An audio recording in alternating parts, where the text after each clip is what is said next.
자, 안녕하세요. 두 번째 강의 시작하겠습니다.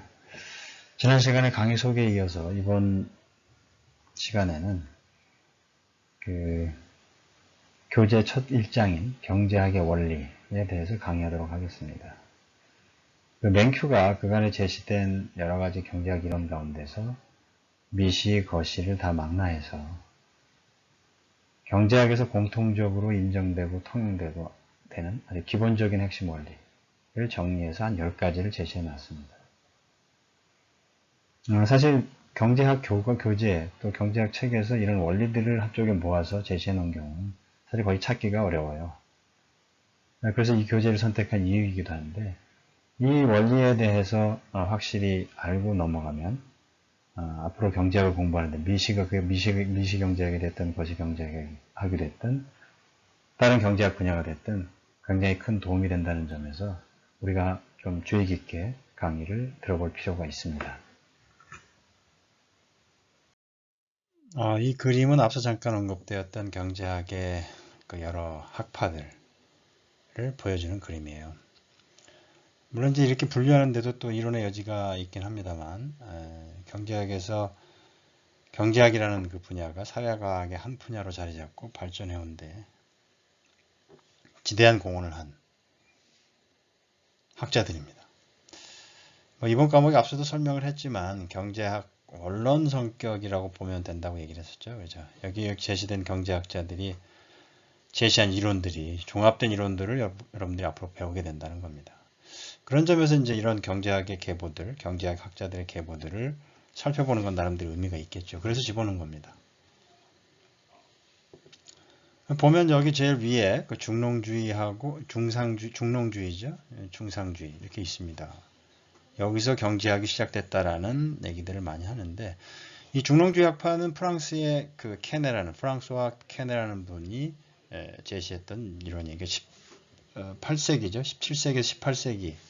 그러니까 아담 스미스의 국부론이 18세기에 나왔기 때문에 1776년이죠. 그 전에 그 경제학의 한 분야로 연구를 했다라는 거고 중상주의는 사실은 15세기, 그러니까 1600년대가 아니고 1400년대부터 유럽을 중심으로 유럽의 여러 제국 국가들을 중심으로 무역을 통한 그렇죠? 상업을 통한 그 부의 창출과 관련해서 주장됐던 그 이론이라고 할 수 있는데 사실은 이거는 중상주의 같은 경우는 어떤 그 경제 현상을 분석하는 특별한 이론은 없었어요. 단지 그 이전의 경제 활동의 활성화를 통해서 그러니까 무역의 중요성을 강조했다라는 정도로 이해해 주면 되는데, 중상주의 학자들에 따라서는 이제 중농주의 프랑스와 케네에서부터 경제학의 이론이 시작됐다는 얘기도 있습니다. 왜냐하면 이분이 이제 경제표라는 거, 그러니까 농업 분야의 경제표, 그러니까 경제의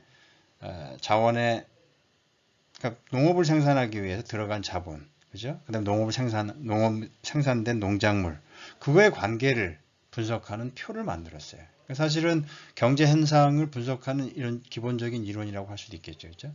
그래서 이 프랑스와 케넬에서부터 경제학이 시작됐다는 얘기도 하는 학자들도 있긴 합니다만 대부분 여러분들 알다시피 이 아담 스미스의 국부론이 경제학의 시작이다라고 받아들여지고 있죠. 그래서 여기 지금 색깔별로 쭉 표시되어 있는데 이 아담 스미스 이후에 그 사실 완전 후계자라고 할 수 있죠. 그 데이비드 리카도 그 무역이론을 완성한 데이비드 리카도.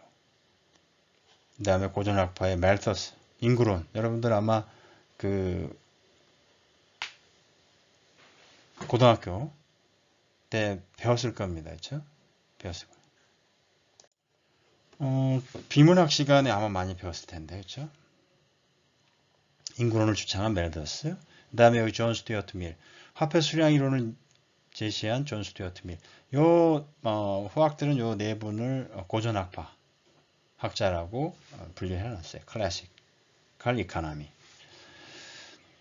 그 다음에 여기 지금 약간 주황색 계통은 이제 사회주의 계열의 학자입니다. 그래서 과학적 사회주의를 주창했던 칼 막스, 자본론으로 유명하죠. 그래서 공산당 선언, 레닌하고 같이 공산당 선언을 했었던 거고, 그렇죠?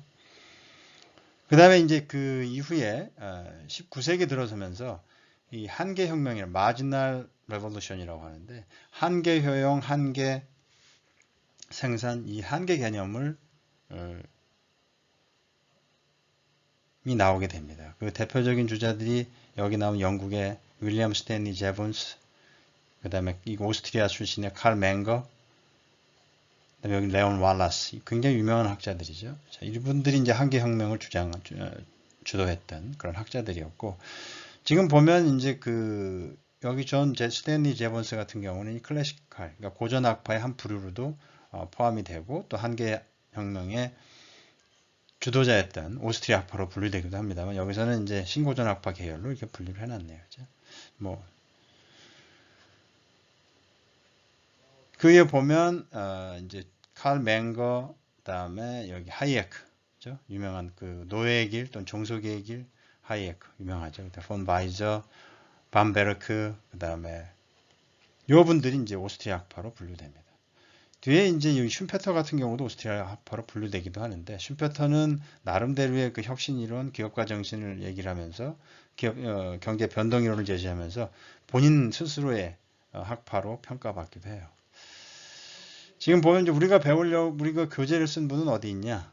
여기 있습니다. 끝에. 네오 케인지안으로 분류되고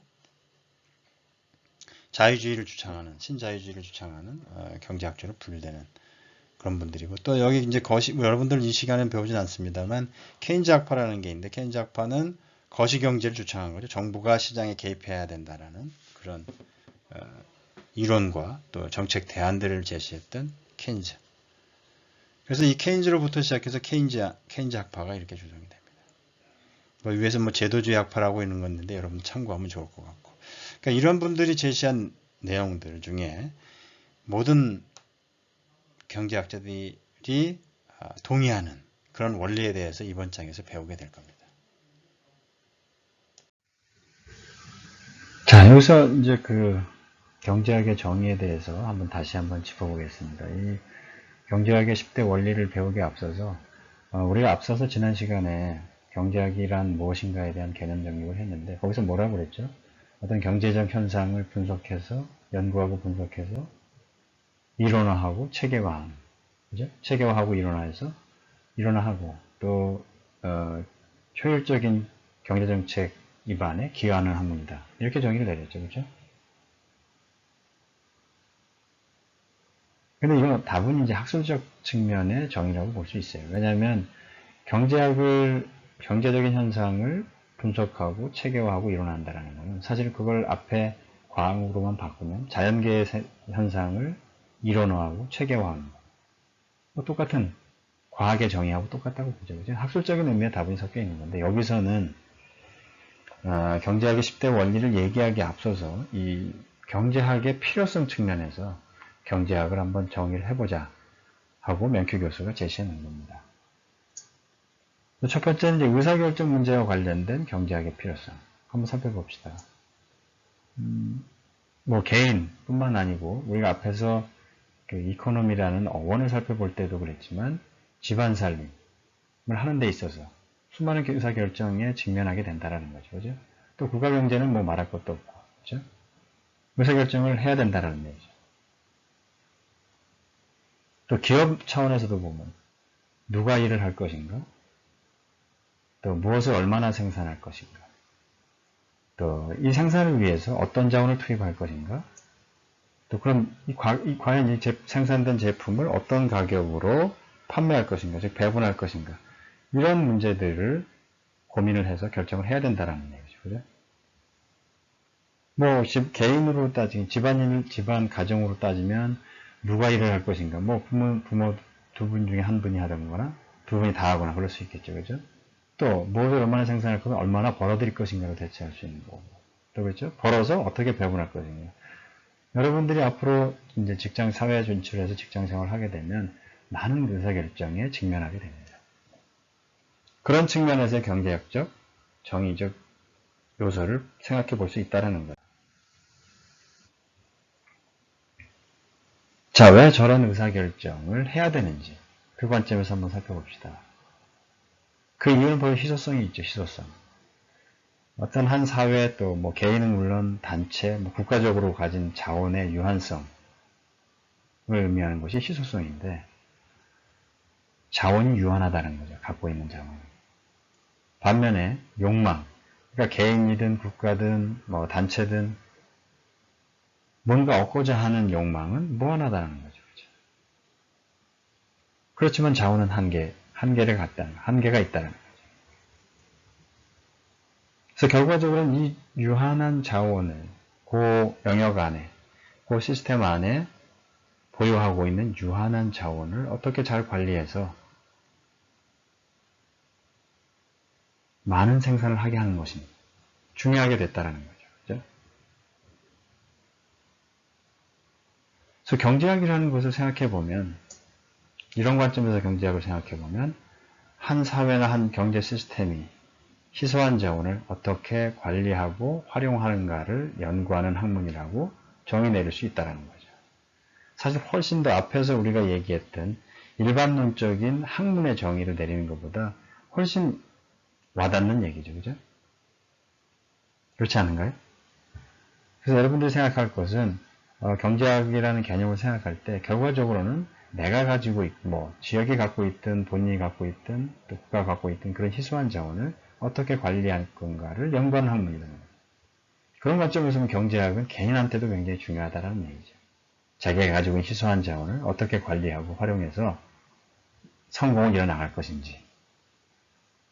그죠?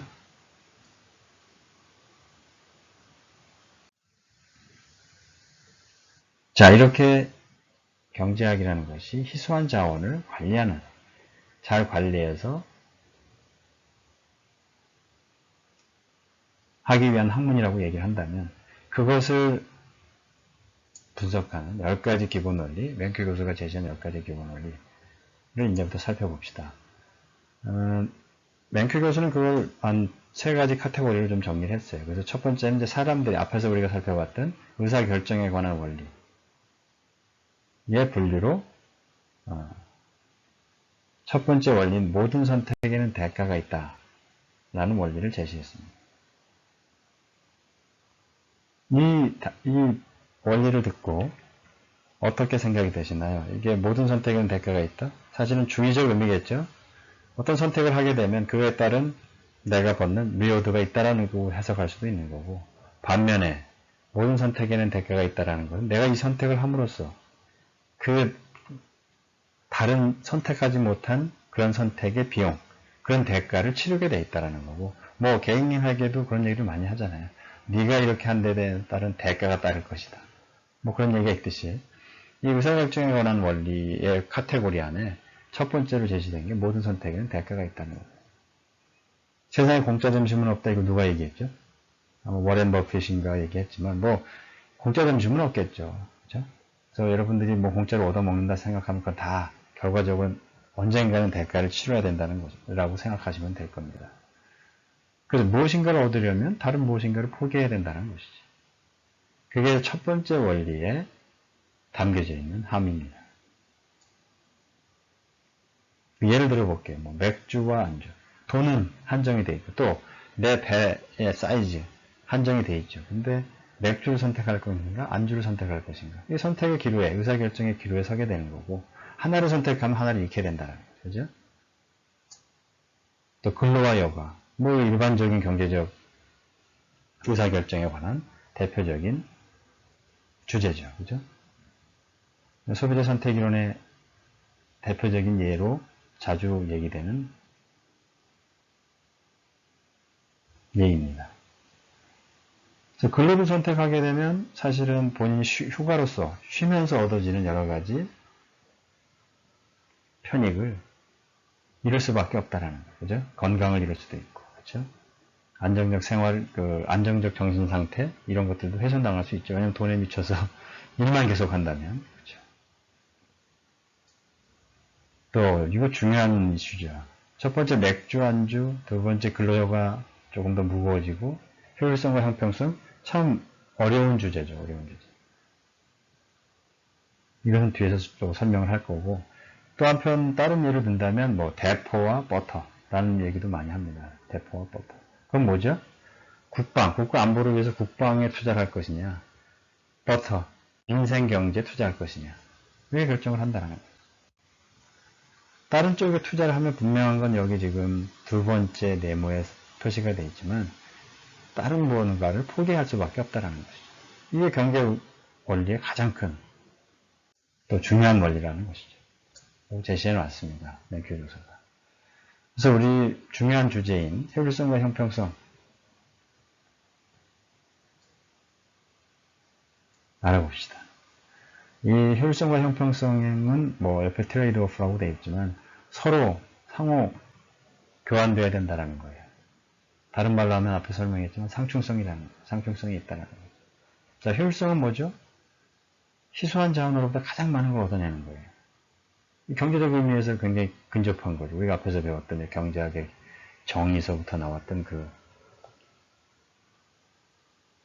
이론이죠. 반면에 형평성은 자원의 편익이 사회 구성원에게 골고루 나누어진다는 의미가 있습니다. 그래서 영어로 형평성, 이건 뭐 equality 또는 equity. 이 번역서에서는 equality라고 번역을 해놨는데 조금 아쉬운 점이에요. 그런 번역이. 사실 equality라는 것은 뭐 골고루가 아니고 똑같이 나눈다는 거예요. 똑같이 나눈다는 거.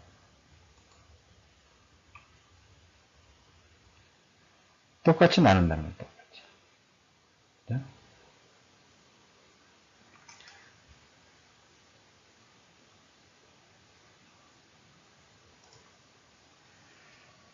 근데 여기서 말하는 형평성은 공평성에 조금 가까워요. 공평성에 가까운 단어는 뭐 이런 이퀄리티가 의미하는 평등성보다도 이퀄티에 해당됩니다. 그래서 골고루 나누어진다. 그런 의미를 갖는다는 것이죠. 이 두 가지는 효율성과 형평성은 상충될 수밖에 없다는 거죠.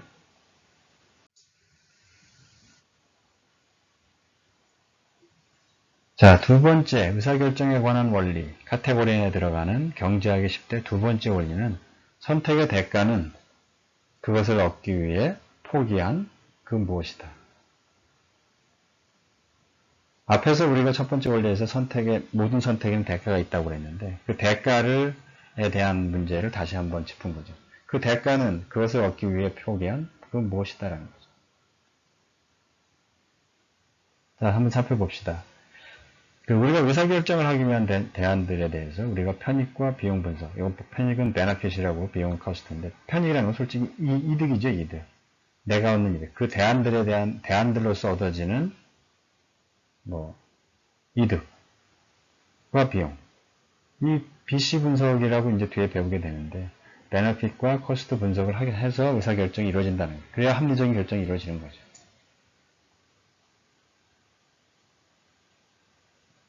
자, 우리 의사결정 이런 거 지금 여러분들이 아마 고민을 했을 텐데 대학 진학을 할까 취직을 할까 솔직히 이런 고민들은 잘 안 하죠 사실은. 근데 이런 고민을 하는 사람들도 있어요.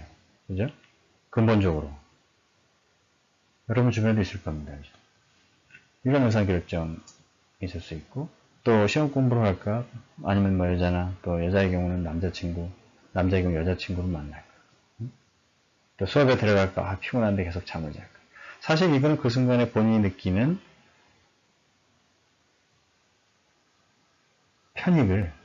편익이 좀 더 큰 부분을 선택하게 되는 거죠. 그런데, 그럼 그거의 대가는 뭐냐라는 거예요, 대가는. 그 대가라는 것은 결국은 대가의 그 크기를 결정하는 것은 내가 포기한 다른 거의 가치. 그죠? 그거하고 비교될 수 있는 거죠. 그죠?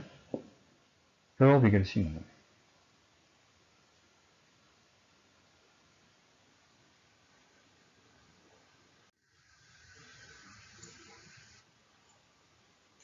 그래서 경제학에서 말하는 이 비용이라는 코스트라는 것은 전부 다 기회비용을 의미한다고 보면 돼요. opportunity cost인데 기회비용이라는 것은 굉장히 중요한 개념입니다. 어떤 대안을 선택하기 위해 포기한 다른 모든 것이라는 거예요. 어떤 대안을 선택하기 위해 포기한 다른 모든 것. 이게 기회비용입니다. 그러니까 만약에 우리가 화폐라는 그 가치를 우리가 매길 수 있는 척도가 없다면 내가 하는 일, 내가 지금 하는 행위에 대한 가치를 뭘로 평가를 하겠습니까? 그건 사실은 내가 지금 이 시간에 그걸 하지 않고 이걸 하는 거, 다른 것을 포기하고 이걸 했을 때 포기한 그거에 대한 자기가 느끼는 가치, 그 가치가 지금 하고 있는 일의 가치보다 최소한 같거나 좀 크거나 그렇게 되겠죠. 그죠? 그래서 경제학에서 얘기하는 비용은 다른 기회비용이라는 것은 비용은 기회비용을 얘기하는데 그 기회비용이라는 것은 어떤 대안을 선택하기 위해 포기한다는 모든 것이라고 기억해뒀으면 좋겠습니다. 기회비용이라는 얘기는 뭐 여러분들이 많이 들었을 거고 경제학에서 자, 여러분 이제 사진 보여드릴 건데 혹시 이 선수 아시나요? 잘 설명할 수 있는 사람.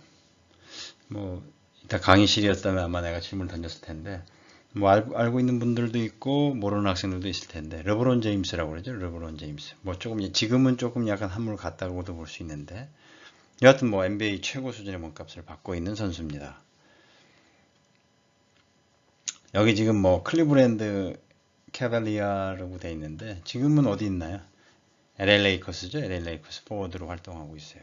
84년생이고 올해로 한 36살, 연봉은 한 440억 정도 됩니다. 이게 최고 수준 연봉은 맞아요. 근데 뭐 최고로 받는 선수들은 또 따로 있죠. 같은 팀에도 있고 뭐 한 447억, 한 450억 이상 받는 오클라호마 러버즈의 크리스 폴 뭐 이런 사람들, 휴스턴 로켓츠의 러셀 위스트 브록이라든지 이런 사람들은 450억 이상 받고 있습니다.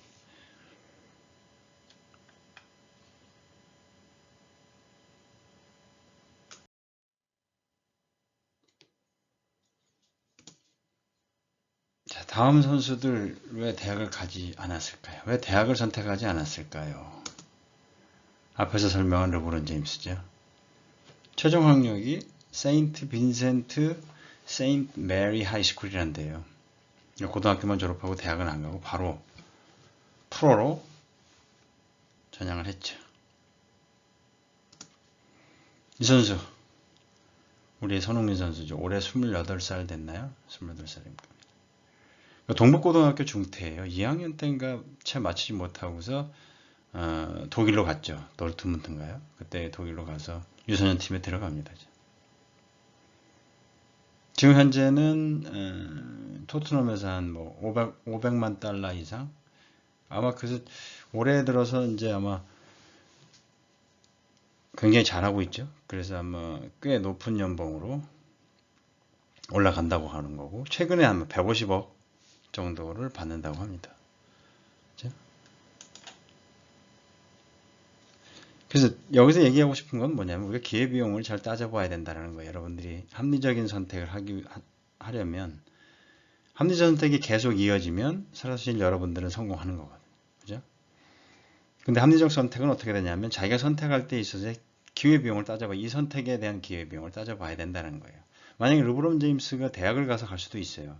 뭐 어떻게 바뀌었을지 모르겠죠.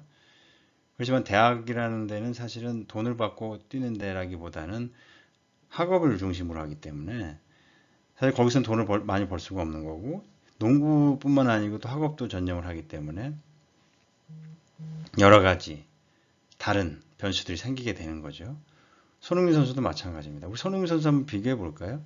손흥민이 국내에서 만약에 유명 대학을 나와서 분명히 이제 대학 국가대표까지도 할 제목이었기 때문에 뭐 서울대는 빼놓고 연고대는 충분히 갈 수 있어요. 그리고 나서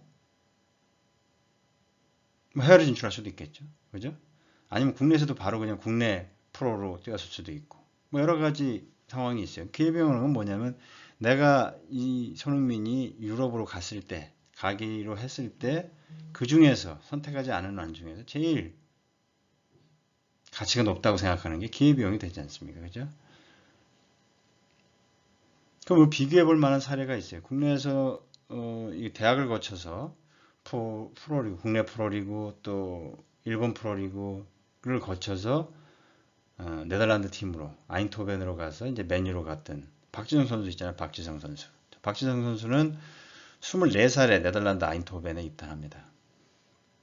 그래서 33살에 굉장히 나름대로 빨리 간 거예요. 33살에 2013년에 이제 연봉이 33살이었던 2013년에 연봉이 81억 원이었어요. 손흥민은 이제 16살에 독일 리그로 간 거예요. 차이가 납니다. 여기서부터. 자, 손흥민의 연봉은 지금 150억에서도 앞으로도 계속 올라갈 거예요. 그리고 28살이고. 박지성 선수는 물론 그 명성은 지금의 손흥민보다도 더 낫다고 그래요. 맨유에서의 그 화려한 경력이 있어서 낫기 때문에 그렇지만 우리가 돈과 앞으로 발전 가능성만 놓고 따져본다면 지금 28살이니까 박지성 선수가 2013년경 찍었던 정점으로 가기에도 지금 몇 년 남았어요. 7년이나 남은 거죠. 7년. 거기다 연봉은 지금 더 높아요. 그죠? 자, 이렇게 지금 보면 물론 이제 선택의 결과를 놓고 따져보면 그렇다는 물론 단점도 있습니다만 실제로 그 당시 선택을 할 때 이런 걸 보고 이런 가능성을 보고 선택했다라는 거예요. 이건 물론 이제 기회비용이라는 것은 사실은 거기에 이제 위험 부담이 같이 따라와요. 리스크가 따라가는 거예요. 리스크를 이제 자기가 안고 가야 되는 그런 문제는 있습니다만 기회비용이라는 것 자체를 이렇게 따져보면 당연히 선택을 잘했다는 거죠. 그렇죠? 결과론적으로. 국내의 경우는 더해요. 국내 프로리그 축구 선수는 연봉 10억 원 수준이거든요. 최고 연봉 10억 원 수준이고 뭐 20억 원 수준 올라가는 그런 사례는 지금까지 없었던 것 같아요. 그럼 답이 나오죠. 그죠? 현재 가장 높은 그 기회비용이라고 생각할 수 있는 건 뭐예요? 국내 잔류와. 그죠? 국내 잔류. 그 다음이 대학질 졸업 후 해외 진출. 그리고 지금이 이제 기회비용이 가장 낮죠. 지금 선택을 16살에 했던 그 선택이 기회비용이 가장 낮은 거죠. 그죠?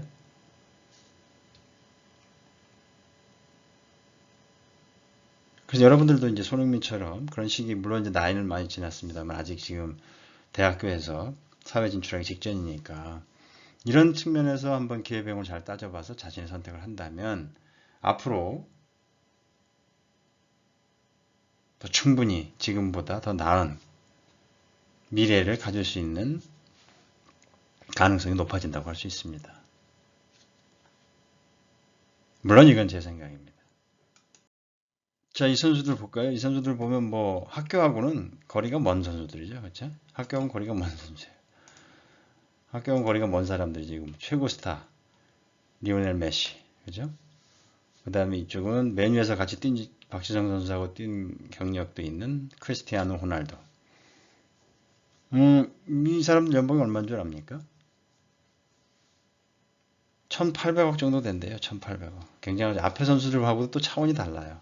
그렇죠? 1800억 정도의 연봉을 받고 있는 선수입니다. 학교하고는 무관했고 물론 이런 특별한 자기 재능을 갖고 선택을 했던 거지만 우리가 한번 참고해 볼 만한 가치가 있다라는 거죠. 너무 오랜 시간 설명을 했는데, 자, 경제하기 10대 기본 원리 중에 세 번째 원리.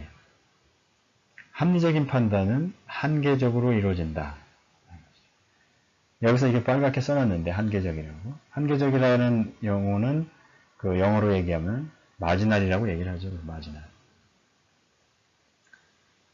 이 마지날이라는 의미는 뭐 마진이 갖는 의미를 아시잖아요. 그죠? 마진이 뭔가요? 그 책상의 뭐 가장자리, 뭐였던 게 끝자락, 뭐 그런 거죠. 마진이. 그러면서 마진이라는 게 기본 그 비용을 얘기를 할 때 생산 원가 플러스 마지막에 끝자리에 붙는 이익, 그죠? 마진. 그걸 마진이라고 하죠. 그래서 여기서 나오는 마진도 똑같아요. 그래서 합리적 판단을 할 때는 다 한계적인 판단으로 이루어진다는 거예요. 그건 무슨 얘기냐면 살펴봅시다. 한계적 변화라는 거, 그건 뭐냐면 기존의 행동을 조금 바꿔서, 그러니까 만약에 자본을 뭐 투자할 때 1단위, 가장 작은 단위로 1단위를 변화시켰을 때 얻는 비용과 베네핏, 이걸 고려해서 판단한다는 거예요. 한 단위를 변화시켰을 때 일어나는 변화, 그 마지널 체인지를 고려해서 판단을 할 때 합리적인 판단이 이루어진다는 것이죠. 여러분들도 의사결정을 할 때 그 판단이 어렵다면 이렇게 마지널하게 한번 판단하는, 마지널한 변화를 보고 한번 판단하는 좀 습관을 들이는 것도 나쁘진 않다고 봅니다. 왜냐면 누가 알겠어요. 그렇죠? 앞에 미래의 일을. 그럴 때 우리가 판단할 수 있는 근거가 될 수 있는 판단하는 방법이 합리적으로 판단할 수 있는 방법, 이런 방법도 효과적이라는 거예요. 또 의사결정에 관한 네 번째 원리, 사람들은 경제적 유인에 반응한다. 뭐 당연하다고 느껴지죠, 그죠? 인센티브에 반응하잖아요, 여러분들도, 그죠? 인센티브라는 건 딴 게 아니죠. 자기한테 이득이 조금이라도 더 되는 방향으로 움직인다라는 거예요, 그죠?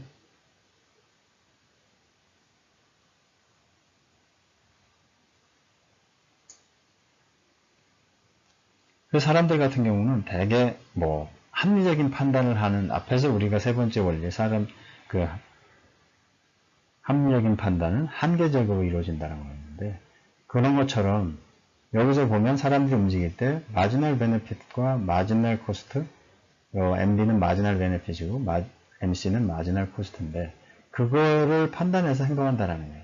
한계적으로 조금 나한테 이득이 되는데 그쪽으로 움직인다라는 거예요. 그게 당연하다라는 거예요. 그게.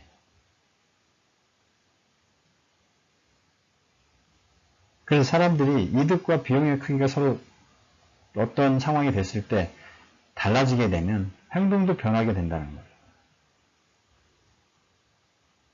그 얘기가 사람들은 경제적 유인에 반응한다. 그 얘기입니다.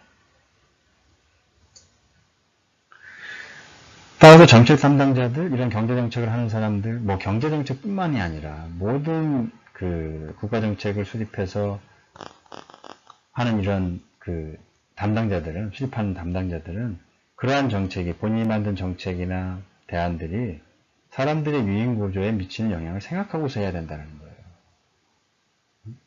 그래서 그런 영향을 고려하지 않고 탁상 행정에 의해서 그대로 하게 되면 여러 가지 문제들이 따르고, 결국은 사실은 뭐 그게 정치인이다 그러면 정치 생명이 끊어지는 거죠, 사실. 그죠? 네. 네 번째 원리, 사람들은 경제적 유인에 반응한다. 자, 지난 회차에서 경제학의 10대 기본 원리 중에 사람들의 의사결정에 관한 원리 네 가지를 살펴봤죠, 그죠? 이번 시간에는 사람들은 어떻게 상호작용하는가, 상호작용에 관한 경제학의 기본 원리를 알아보도록 하겠습니다. 그 전체적으로 다섯 번째 원리인데, 그거는 자유거래, voluntary trade는 모든 사람을 이롭게 한다. 자유거래가 중요한 겁니다. 자유거래. 모든 거래가 사람을 이롭게 한다는 게 아니고, 자유거래에 있는 경우에 사람을 이롭게 한다는 거예요. 왜 그럴까요? 그건 바로 이제 사람들 간에 경쟁이 생기기 때문입니다. 이 경쟁으로 인해서 자유거래 이득이 발생하게 되는 거예요. 네? 그러니까 자유시장 경제 이 시스템 하에서는 자유거래를 기본으로 하지 않습니까? 그러다 보면 경쟁이 발생하게 되고, 그 경쟁은 곧 더 큰 이득을 가지고 온다는 거예요. 그죠? 왜 그러냐? 자유거래를 하게 돼서 경쟁이 일어나면 사람들은 어떻게 할까요? 아까 앞에서 그 자신의 합리적 판단은 마지널하게 움직인다라고 마지막한 변화에 따라서 결정한다고 했고, 또 그 사람들이 유인 구조에 따라서 움직인다고 했지 않습니까? 그 판단할 때는 그 조금이라도 자기 변화가, 지금의 현상의 변화를 통해서 이득이 없는 쪽으로 움직인다라는 거죠. 그죠? 그래서 자유거래를 시켜놓으면 어떻게 된다라는 거예요. 자기가 조금 더 많은 베네핏을 얻을 수 있는 방향으로 특화한다라는 얘기죠. 이걸 국가로 바꿔놓으면, 국가도 마찬가지죠. 국가가 경쟁력을 갖고 있는 부분에 특화해서 그 상품을 더 많이 생산해서 수출을 해서 거래를 하게 되면 더 큰 이득을 얻는 거죠. 근데 특화되지 않고 그 경쟁력도 없는 분야를 계속 거기서 만들어낸다면 결국은 제한된 자원을 가지고 더 적은 생산을 할 수밖에 없다는 거예요. 그래서 자유거래의 장점은 국가 간에는 국제무역거래에 관한 국제무역거래 이득으로 또 설명할 수 있는 거죠. 여기 설명이 나오죠. 그죠? 자, 아담 스미스가 1776년도에 쓴 국부론에 나오는 얘기입니다.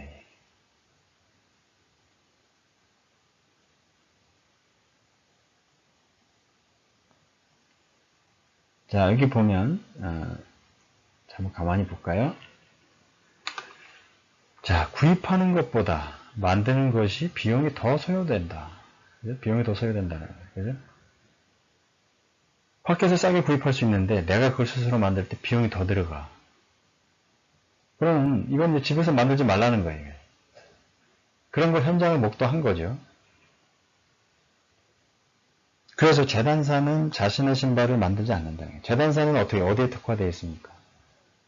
의복을 만드는 데 특화되어 있기 때문에 신발을 만들지 않고 이를 재화공이 만든 신발을 구입해서 쓴다라는 거예요. 또 재화공 역시 자신의 의복을 만들지 않아요. 재단사에게 구입해서 사용하는 거예요. 근데 이런 현상들이 아담 스미스는 뭘 봤냐면 가정생활에서 타당한 이러한 행위들은 한 나라를 운영하는 데도 역시 적용될 수 있다라고 보는 거죠. 그래서 결과적으로 자국에서 어떤 상품을 생산하는 것보다 외국에서 생산해서 외국이 생산한 제품을 더 저렴하게 살 수 있다면 그걸 한다라는 거예요. 뭘로? 자신이 우위로 갖고 있는 산업생산물과 교환하는 거죠. 이러한 이론에 출발해서 데이비드 리카도, 아담 스미스의 그 후학 연구자죠.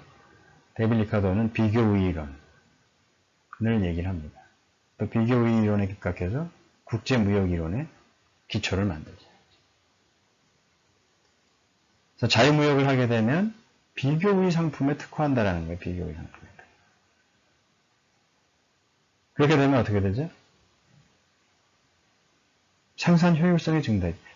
자신들이 갖고 있는 한정된 자원을 가지고 훨씬 더 많은 생산품을 생산할 수 있다는 거죠. 특화된 생산품을. 그죠? 이를 통해서 경제성장, 또 그건 결국 생활 수준의 향상을 꾀할 수 있다는 거죠.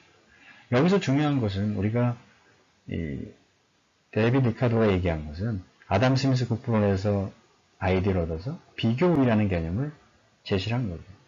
절대우위, 비교우위는 구분을 해야 됩니다. 그죠? 절대우위라는 것은 어떤 상황이 됐든 간에 이제 뒤에서 제가 한번 예를 들어 설명할 겁니다. 다음에 설명하도록 하고 비교우위, 절대우위. 그렇지만 국제무역이론은 비교우위 이론이에요. 비교우위. 그 사례를 한번 다음 설명하도록 하겠습니다.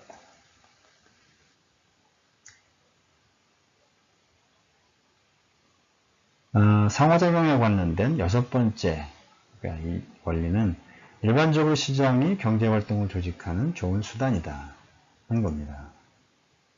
시장이 경제활동을 조직하는 좋은 수단이라는 거, 사실 그러다 보니까 이제 시장이 오늘날까지 유지되고 있고, 시장경제가 결코, 그러니까 공산주의, 사회주의, 중앙계획 경제가 시장경제를 뭔가 쏟는 거죠. 시장경제라는 것은 뭔 얘기를 하면, 다수의 기업과 가게가 재화와 서비스 시장에서 상호작용, 인터랙션을 하면서 분산된 의사결정에 의해서 자원 배분이 이루어지는 경제. 이걸 시장경제라고 얘기를 합니다. 시장경제.